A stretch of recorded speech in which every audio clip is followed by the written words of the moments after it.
Nostoc, रेगुलेरिया और ग्लियोकैप्सा। ठीक है, एक और एग्जांपल नोट कर लीजिए, साइटोनीमा। लिथोफिटिक एल्गी का एक और एग्जांपल नोट करिए, साइटोनीमा। कल हम लोगों ने पढ़ा था ना लिथोफिटिक एल्गी। Yes sir. उसमें 3 एग्जांपल बताए गए थे। रेगुलेरिया पहला था, नॉस्टॉक दूसरा था, और तीसरा क्या था, ग्लियोकैप्सा। थर्ड, चौथा भी नोट कर लीजिए, साइटोनीमा। साइटोनीमा अपनी फाल्स ब्रांचिंग के लिए प्रख्यात है। अगली कक्षाओं में जब मैं साइटोनीमा पढ़ाऊंगा तो उसके बारे में डिटेल बताऊंगा बच्चों। ठीक, साइटोनीमा ये चारों नोट कर लिया। अब आगे पढ़े, पैरासिटिक एल्गी। हेडिंग डालिए, पैरासिटिक एल्गी।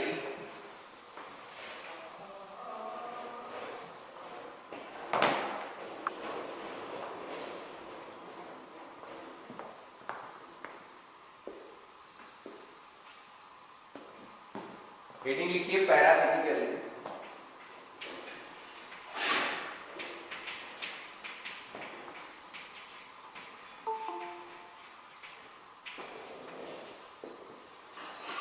वो एल्गी जो किसी प्लांट या अदर ऑर्गेनिज्म पर पैरासाइट के रूप में रहे, उन्हें हम पैरासिटिक एल्गी कहते हैं। पैरासिटिक का मतलब, पैरासिटिक रिलेशनशिप क्या होता है, एक को लाभ होगा और दूसरे को नुकसान होगा, उसे, इस रिलेशनशिप को हम कहेंगे पैरासिटिज्म। अगर दोनों को लाभ होता है तो सिम्बियोसिस, सहजीविता कहेंगे। अगर दोनों को नुकसान हो रहा है या दोनों में से एक को नुकसान एक को फायदा हुआ तो क्या कहेंगे, पैरासिटिज्म कहेंगे। यहां पर है प्लस जीरो या प्लस माइनस रिलेशनशिप। किस प्रकार का रिलेशनशिप है, रिलेशन कैसा है, प्लस माइनस। एक को बेनिफिट हो रहा है और दूसरे को लॉस हो रहा है। अगर इस तरह का रिलेशनशिप आपको देखने को मिलता है तो उसे कहेंगे पैरासिटिज्म। क्या कहेंगे, पैरासिटिक रिलेशनशिप। Parasitic relationship.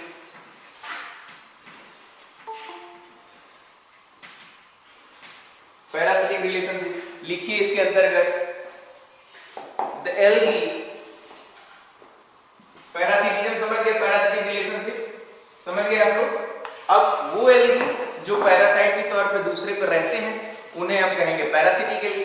लिखिए, the algae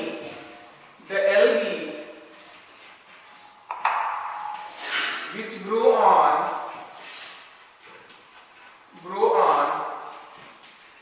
other organisms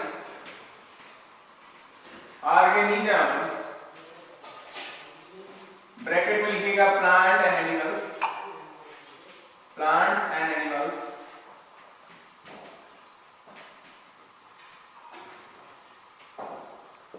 other organisms bracket में लिखिएगा plant and animal, and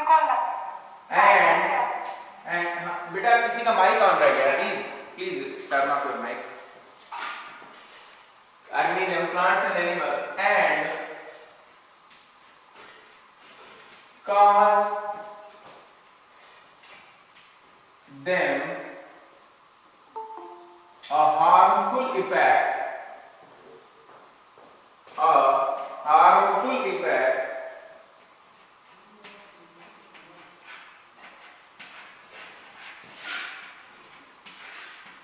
are known as parasitic algae.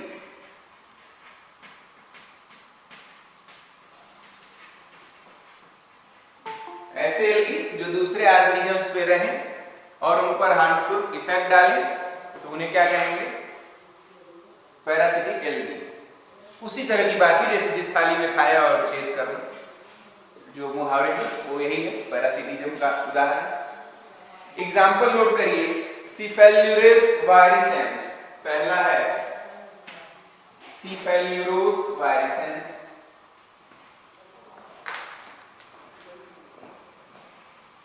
सीफेल्यूरोस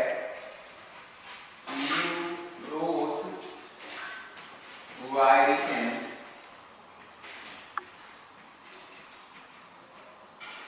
सीफेल्यूरोस वायरिसेंस, इसका एग्जांपल है सीफेल्यूरोस वायरिसेंस।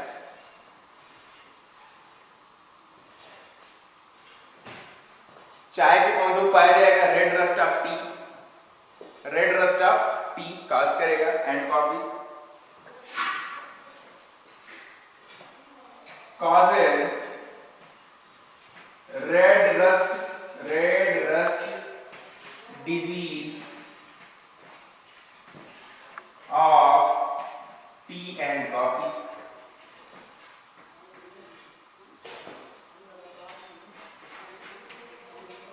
चाय और कॉफी के पौधे पर रेड रस्ट ऑफ काज करेगा। दूसरा है फिलोसिफॉन, दूसरा है फिलोसिफॉन,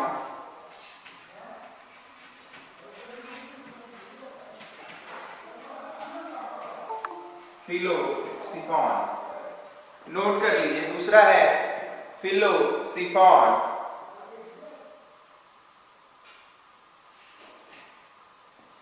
कहां पाया जाएगा? पैरासाइट होगा, parasite on the leaves of Ericeum, parasite on the leaves of Ericeum।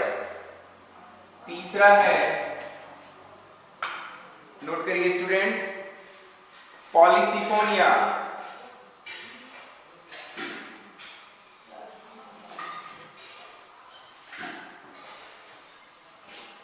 तीसरा है Polysiphonia,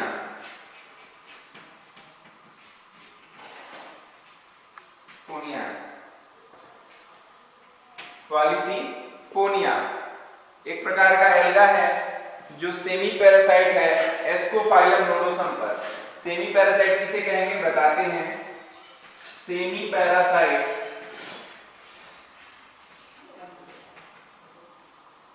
on Ascophyllum nodosum, Ascophyllum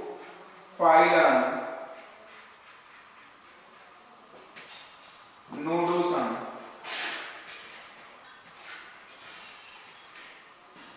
semi parasite का मतलब कुछ चीजें ये खुद बना लेता है, कुछ चीजों के लिए निर्भर है और अल्टीमेटली डिजीज तो काज करेगा ही करेगा, नुकसान तो पहुंचाएगा ही अपने होस्ट पर।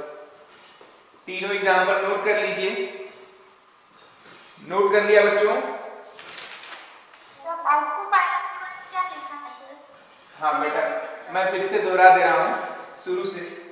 The algae which grow on other organism like plants and animals and cause them a harmful effect are known as parasitic algae। अब इसके तीन एग्जांपल हैं आपको। सीफेल्यूरोस वायरिसेंस है पहला एग्जांपल, कॉज करेगा red rust disease on tea and coffee के plant पर। फिलोसिफॉन पैरासाइट है on the leaves of Arisaema. Polysiphonia है सेमी पैरासाइट है, कुछ चीजें ये खुद बना लेगा, कुछ चीजें ये निर्भर करेगा, दूसरे से लेता है। किस प्लांट से लेगा? एस्कोफाइलम नोडोसम से ले लेगा। एस्कोफाइलम नोडोसम हटा दे बच्चों, आगे लिखा जाए। ठीक,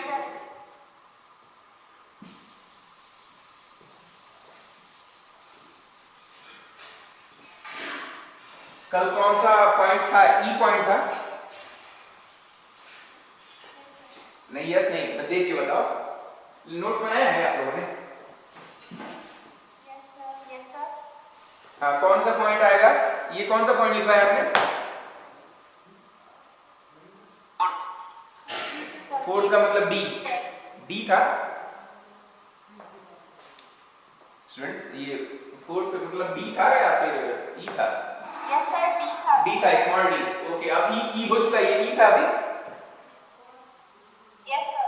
चलो तो अब एफ कर लिखते हैं। एफ लिखेंगे थर्मोफाइट्स या थर्मोफिटिक एल्गी। हेडिंग लिखिए थर्मोफिटिक एल्गी, थर्मोफिटिक थर्मोफिटिक एल्गी। अब वो एल्गी, नाम से पता चल रहा है, थर्मो का मतलब टेम्परेचर, जो एल्गी हाई टेम्परेचर पर भी सरवाइव कर जाए उसे कहेंगे थर्मोफिटिक एल्गी। ऐसे कौन है? The algae found in hot water, the algae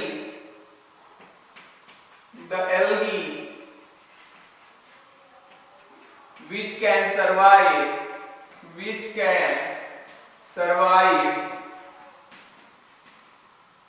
in high temperature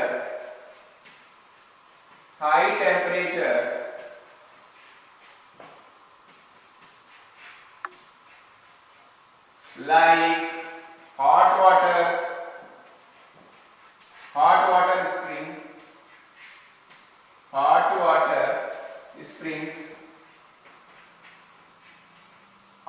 springs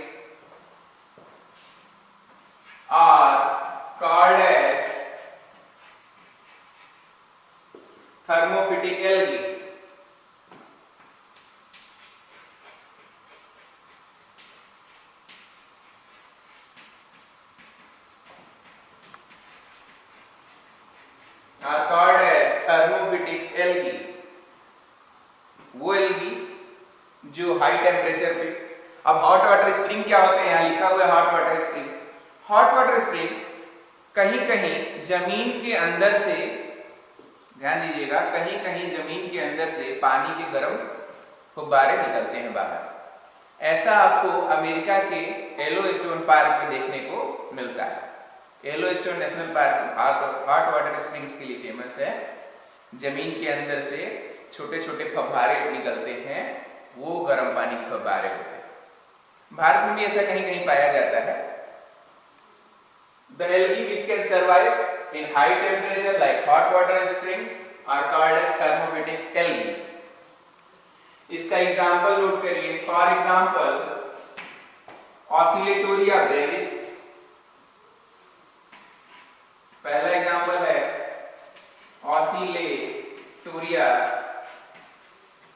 Oscillatoria पढ़ाऊंगा बच्चों।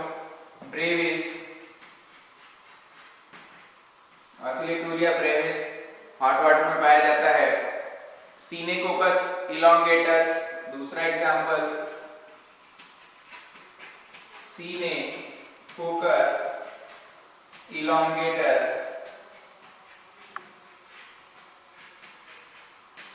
सीनेकोकस इलोंगेटस, ठीक। तीसरा एग्जाम्पल लिखिए, हेट्रोहार्मोगोनियम स्पीसीज,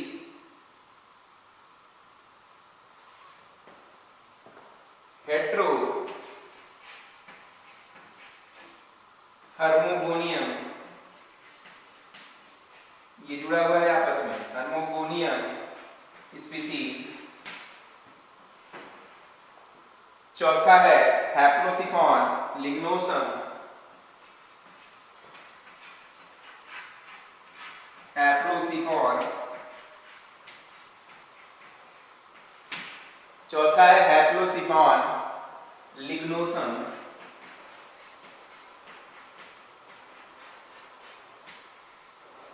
लिख लीजिए बच्चों।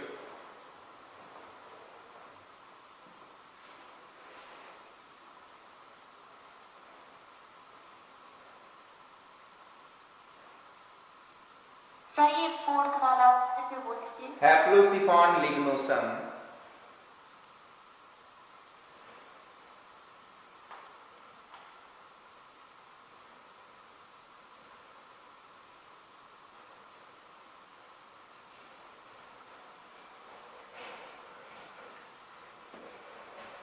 ये सभी जो एल्गी हैं वो है ब्लू ग्रीन एल्गी के मेंबर। ब्लू ग्रीन एल्गा है ये।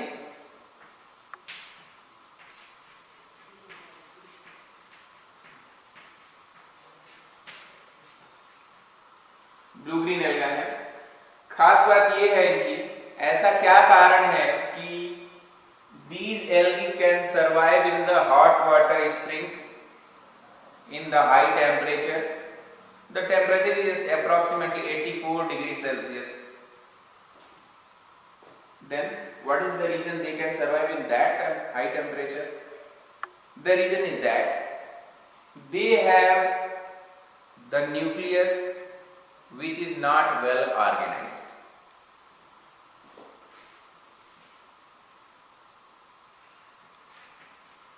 या इसे कहें not well organized nucleus, not well organized nucleus पाया जाता है।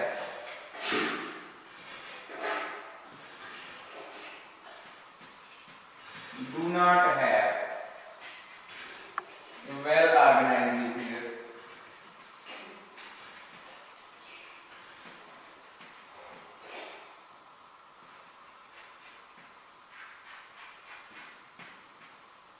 वेल ऑर्गेनाइज का मतलब आप नष्ट उसको कर पाओगे जो एक ही जगह इकट्ठा हो।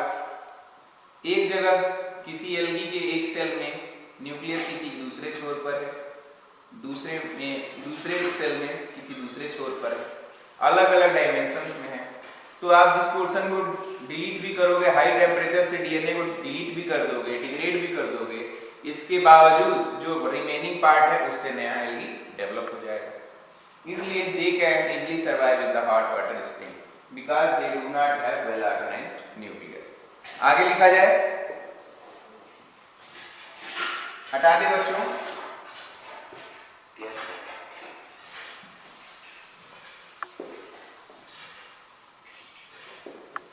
अब हम लोग रेंज ऑफ थैलस स्ट्रक्चर के बारे में पढ़ेंगे।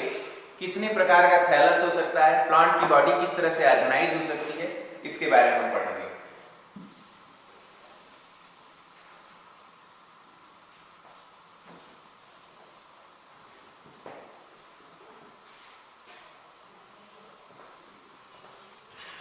हेडिंग लिखिए range of thallus structure.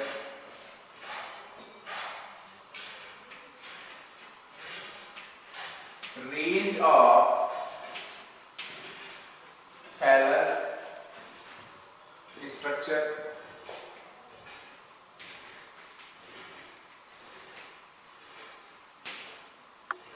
Range of thallus structure heading लिख लीजिए।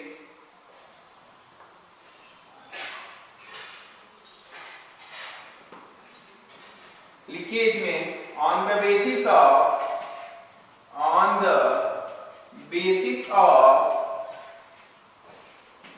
Thallus structure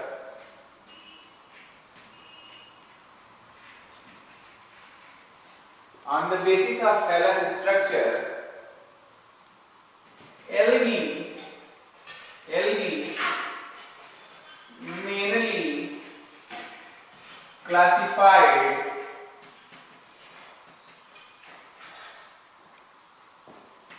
into following points.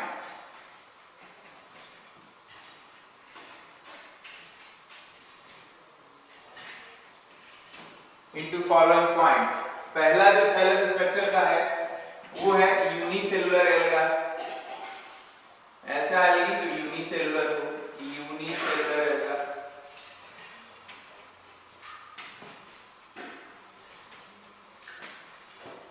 दूसरा होगा सिनोबियल या कोलोनियल एल्गा या कोलोनियल फॉर्म।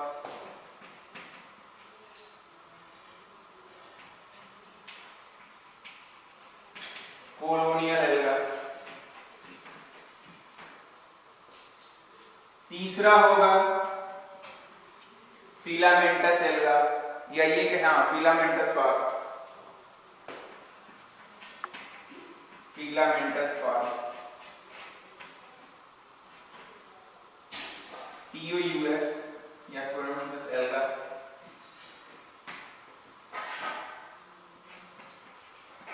लिखते जाइए सब लोग हमारे साथ साथ। चौथा होगा साइफोनेसियस एल्गा।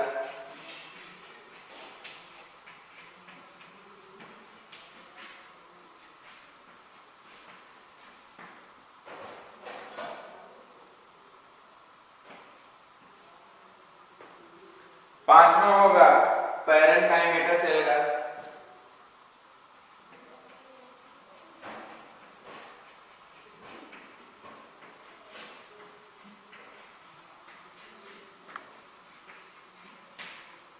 ये नोट कर दीजिए पांचों, फिर एक एक करके सबके बारे में अध्ययन करेंगे।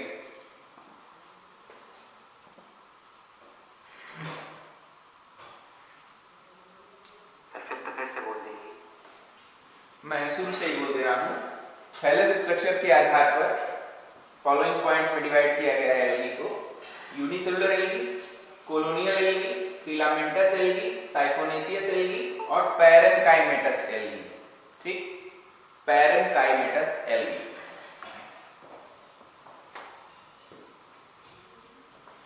पहली हेडिंग लिखिए यूनिसेलुलर एल्गा।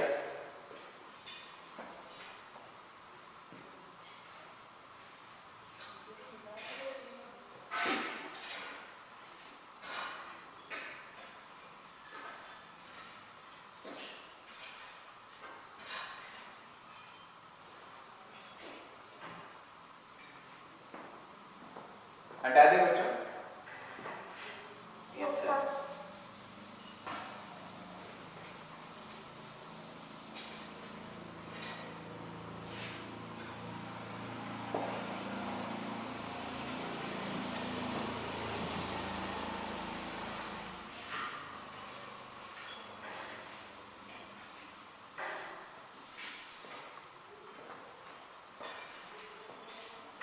पहला है unicellular alga.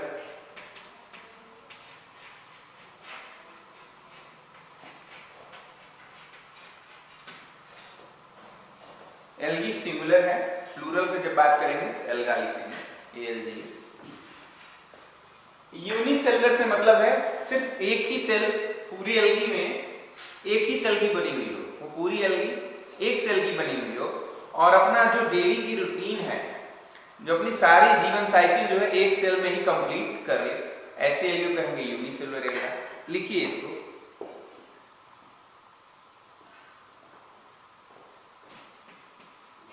These are the simplest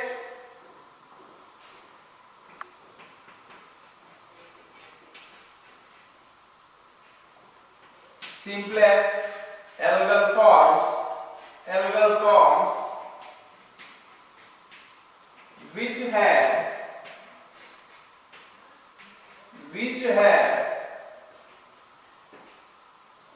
a unicellular structure and unicellular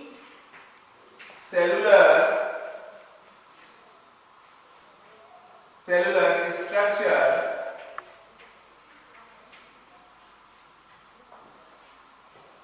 by which they can perform all their life procedures. They can perform all their life procedures.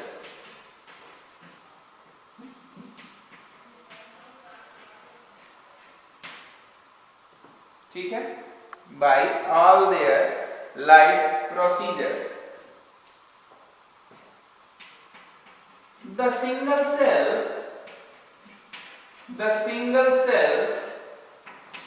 is considered as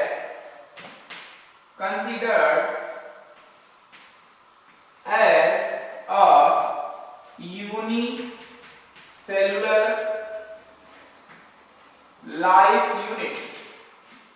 life unit.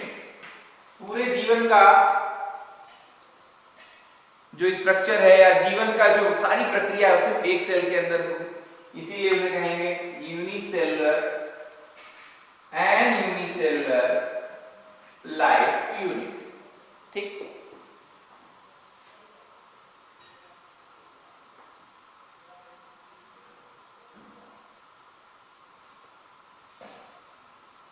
अब unicellular alga भी आगे divide किया गया है structure के आधार पे।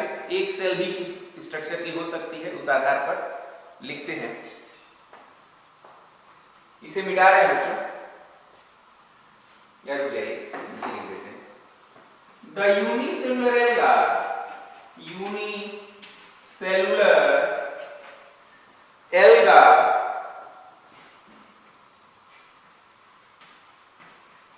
can be subdivided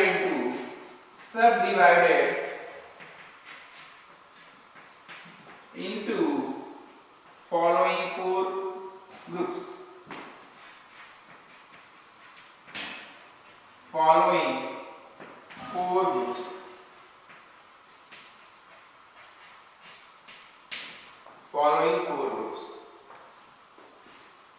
इसमें पहला है राइजोपोडियल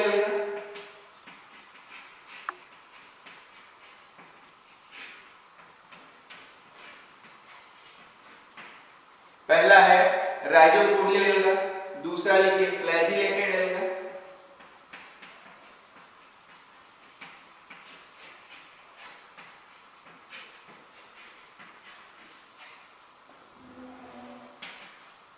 तीसरा लिखिए स्पाइरल शेप्ड एल्गा या spirally flagellated algae, spiral shaped alga,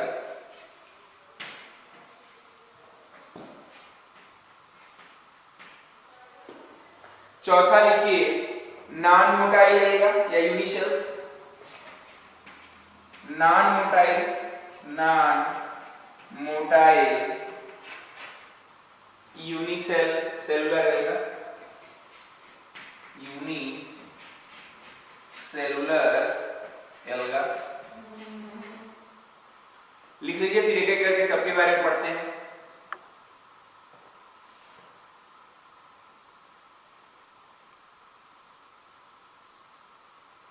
sir fourth point क्या है? फोर्थ पॉइंट है नॉन मोटाइल यूनिसेलुलर एल्गा।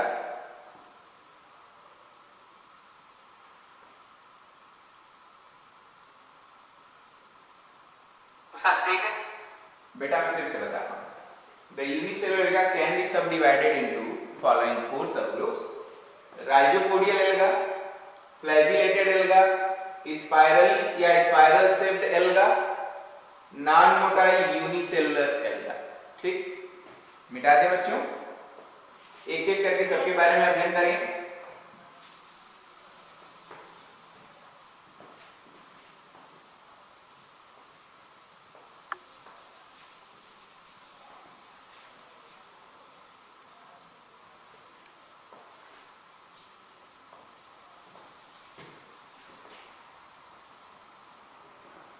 पहला है राइजोपोडियल alga.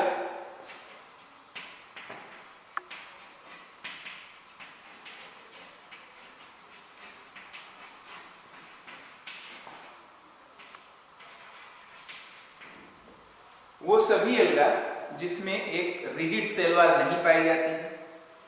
Due to the absence of rigid cell wall वो किसी भी शेप के हो जाते हैं, जैसे अमीबा। अमीबा के बारे में हमने पढ़ा होगा कि वो किसी भी शेप का हो सकता है रिजिड सेल वॉल न होने का।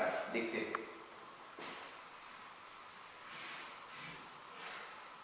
ठीक, इसमें एक न्यूक्लियस बना दें, कुछ क्रोमेटोफोर्स टाइप का बना दें, इसमें फिलिंग कर दें प्रोटोप्लास्ट की।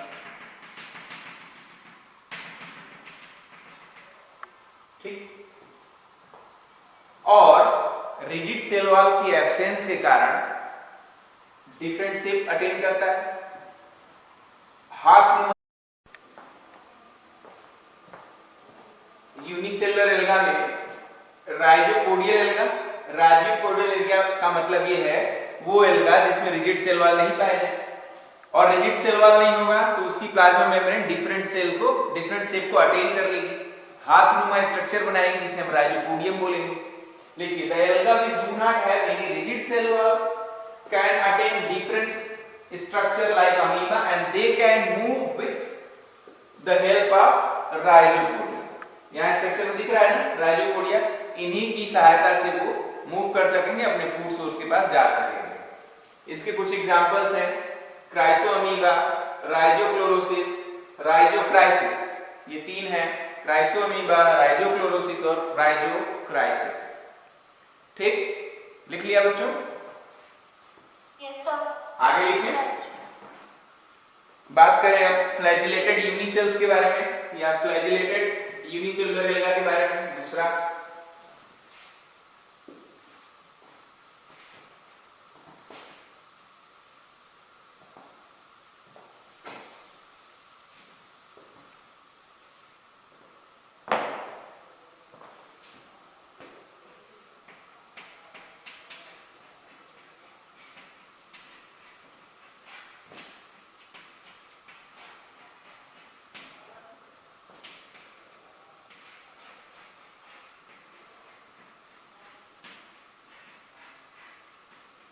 हेडिंग लिखिए flagellated unicellular algae.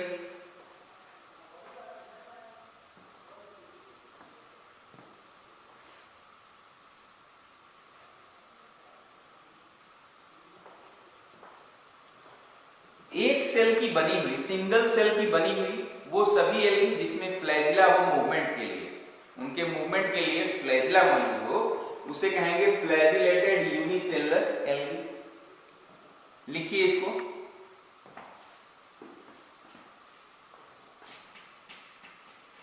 The alga which have flagellar structure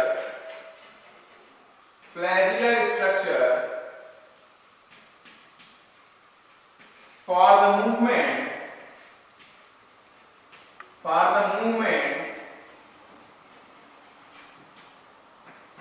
या यहां लिखिए द यूनिसेलुलर एल्गा, यहां पे कर दीजिए the unicellular alga.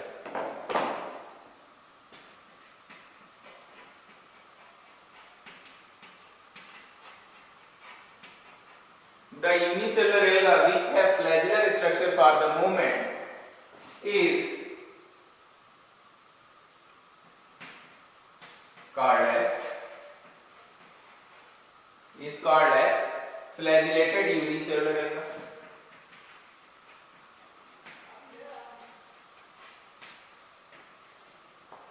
Flagellated unicellular alga।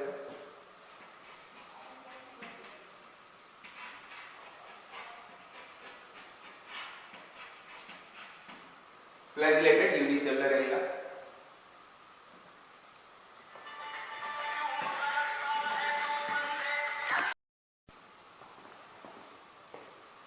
The unicellular alga which are flagellated या which having flagella for their movement is known as unicellular flagellated alga। इसके कुछ एग्जांपल्स हैं बच्चों, लेकिन एक चीज ध्यान देने योग्य है कि ये जो एल्गा है सभी ग्रुप्स में पाए जाते हैं। आगे लिखिए these alga found in almost all groups of algae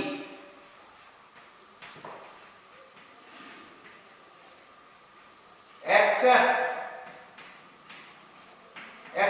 कुछ को छोड़ के, सभी में नहीं पाया जाएगा, सभी में पाया जाएगा लेकिन कुछ ग्रुप्स में नहीं पाया जाएगा। वो कौन कौन से ग्रुप हैं? साइनोफाइसी, फियोफाइसी और रोडोफाइसी। द एल्गा जो कि फ्लैजिलेटेड है, यूनिसेलुलर एल्गा जो कि फ्लैजिलेटेड है, वह ऑलमोस्ट सभी ग्रुप्स में पाया जाएगा, ये तीन ग्रुप को छोड़ के। कौन कौन से? पहला ग्रुप है इसका साइनोफाइसी, साइएनोफाइसी,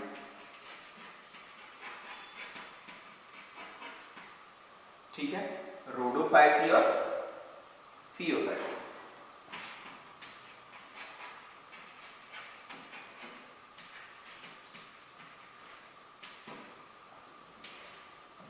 और रोडोफाइसी।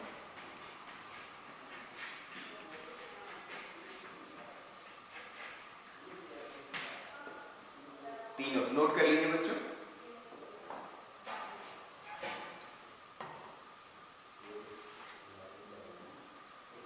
इसमें अभी और लिखना है। अब अगर हम बात करें क्लोरोफाइसी के मेंबर्स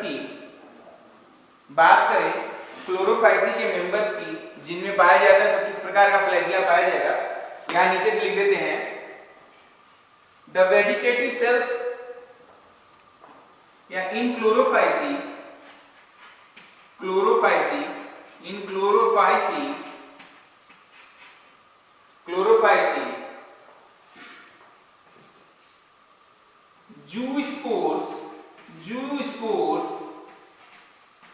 जू स्पोर्स क्या होते हैं सेक्सुअल रिप्रोडक्शन के दौरान बताएंगे, एसेक्सुअल रिप्रोडक्शन के दौरान बताएंगे। जू spores and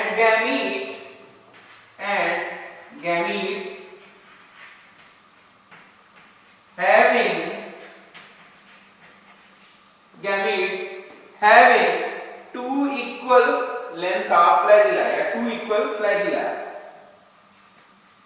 two equal flagella,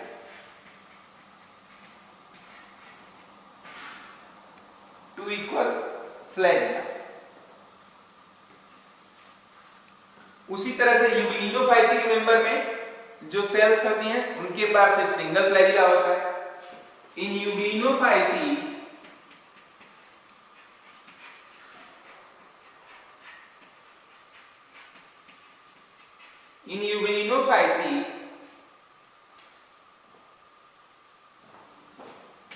there is only one flagella present in the unicells. There is only one flagella. There is only one flagella present at the unicells.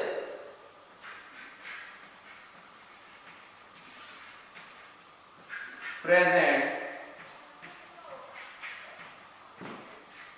at the unicells. ठीक, यूनिसेल्स।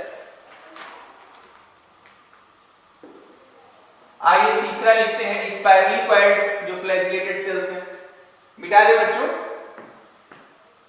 Please repeat the sentence. Yes, sir. Yes, sir. क्या बोल रहे हैं बच्चों? Repeat the sentence. From where I have to repeat? Sir, the last sentence. चलो मैं शुरू से बोलना है इसका मतलब। आओ, फ्लैजिलेटेड यूनिसेलुलर एल्गा में लिखा है the unicellular alga which flagellate structure have for the moment is called as flagellated unicell. These alga found in almost all groups of algae except three: Cyanophyceae, Phaeophyceae और Rhodophyceae। इन तीन को छोड़ के बाकी सब में फ्लैजिलेटेड सेल्स पाई जाती हैं। अच्छा, क्लोरोफाइसी के मेंबर में दो फ्लैजिला पाया जाता है। कहां-कहां पे? जूस्पोर में और उनके गैमीट्स में। यूग्लिनोफाइसी में सिंगल फ्लैजिला पाया जाएगा, वो भी उसके एंटीरियर एंड पे अटैच होगा। ये लिख लिया है बच्चों, आगे लिखें। Yes, sir. Yes, sir.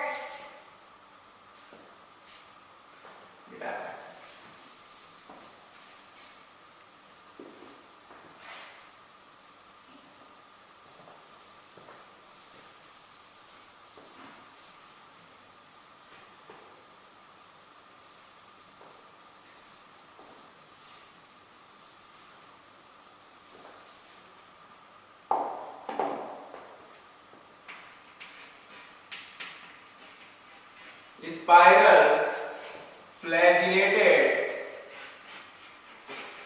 unicells।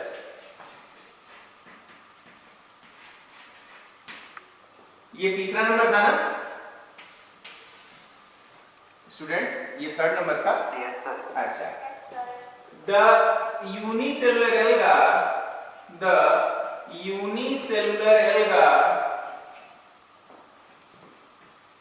which is spirally coiled in their structure, is spirally coiled in their structure,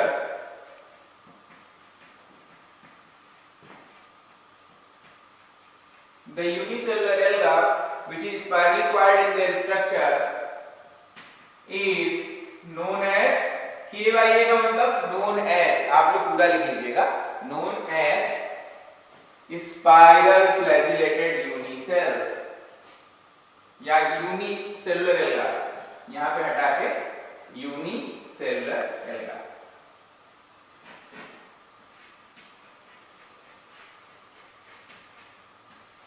ठीक, the unicellular alga which is spirally coiled in their structure is known as spiral flagellated unicellular alga। तो मैं start करता हूं spiral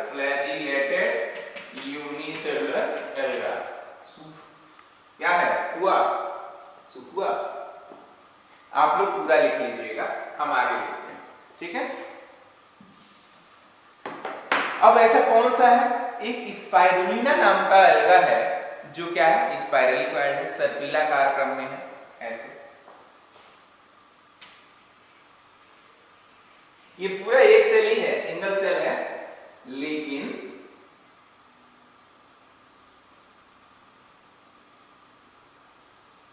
हमें देखने से ये इसका स्ट्रक्चर मिलता है। इसमें एक न्यूक्लियस पाया जाएगा,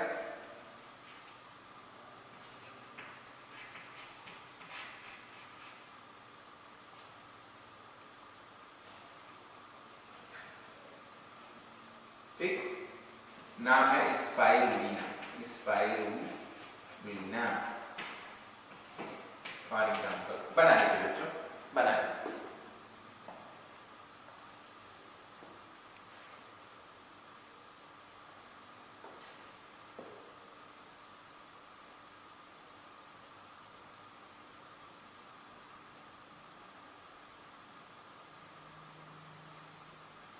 आगे लिखे बच्चों, मिटा दें इसे। Yes, sir.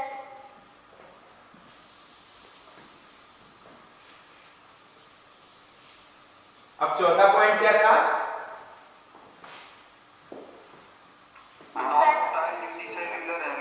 Non motile unicellular alga. चलो, Excuse me, sir. सर इसके एग्जाम्पल नहीं है sir. Spirulina is the example ना, जो फिगर देखा है आपने वो स्पाइरुलिना जो है एग्जांपल लिखा। Yes, sir.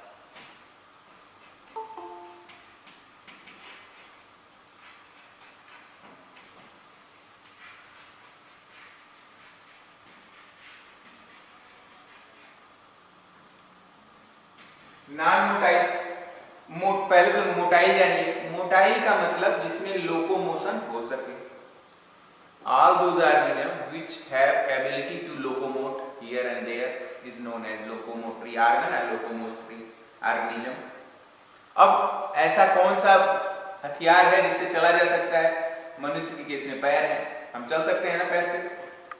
उसी तरह से एल्गी के केस में फ्लैजिला हो सकती है, राइजोपोडिया हो सकता है। लेकिन ऐसा यूनिसेलुलर एल्गा जिसमें लोकोमोशन ही न हो, ऐसा यूनिसेलुलर एल्गा जिसमें लोकोमोशन या आने जाने की फैसिलिटी न अवेलेबल हो, हाथ पांव न पाए जाए, चलिए वैसे कहेंगे नॉन मोटाइल एल्गा। लिखिए the algae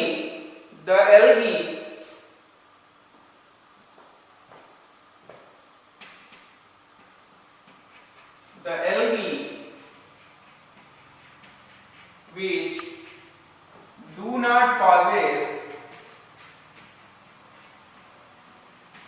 any locomotory organ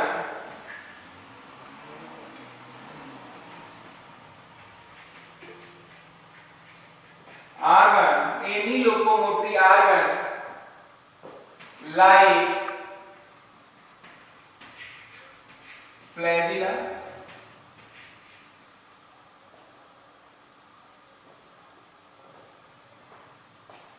are called as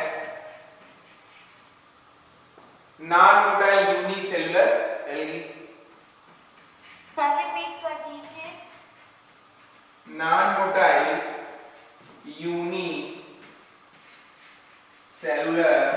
algae। बच्चों दिखाई नहीं दे रहा? सर दिखाई दे रहा है। The algae which do not possess any locomotory organ like flagella are called as non-motile unicellular algae। इसका एक एग्जांपल नोट कर लीजिए, क्रूकोकस, क्रू CHROOCOCUS क्रूकोकस। दूसरा एग्जांपल है क्लोरेला,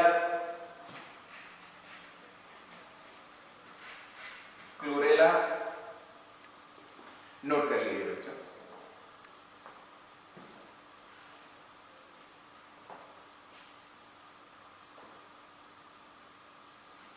कुछ डायटम्स भी हैं, तीसरा एग्जांपल डायटम्स।